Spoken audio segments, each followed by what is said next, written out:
তো গাইজ কেনে আছে আশা কৰোঁ চাগে ভালে আছে। তো গাইজ আপোনালোক সকলোকে মই স্বাগতম জনাইছোঁ মোৰ দ্বিতীয়টো ব্লগৰ মাজলৈ। তো গাইজ আপোনালোকে মেগী কিহত বনায়? নিশ্চয় পানীত বনায় মেগী।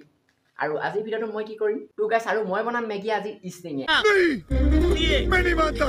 ইয়াত দেখিব পাইছে আপোনালোকে ষ্টিং আৰু কেনেকুৱা হয় কি হয় আপোনালোকে কম আৰু চাই থাকিব ভিডিঅ'টো শেষলৈকে। তো ব'লক ভিতৰলৈ যাওঁ আৰু মেগী বনোৱা ষ্টাৰ্ট কৰোঁ। তো গাইজ আপোনালোকে চাব পাৰে গেছ জ্বলোৱা হৈ গ'ল আৰু ওপৰত টেয়া দিয়া হৈ গ'ল।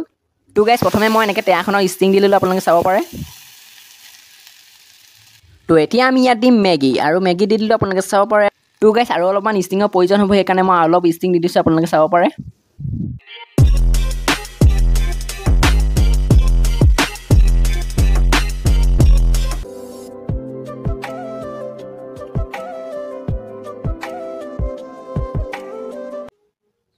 তো ফাইনেলি গাইজ এতিয়া মেগী বনাই ৰেডি হৈ গ'ল আৰু খাই চাওঁ ময়ো আৰু আপোনালোকক দেখুৱাওঁ কেনেকুৱা কি হৈছে। আৰু এইপিনে চাব পাৰে আপোনালোকে ৰঙা হৈ গ'ল মেগীখিনি।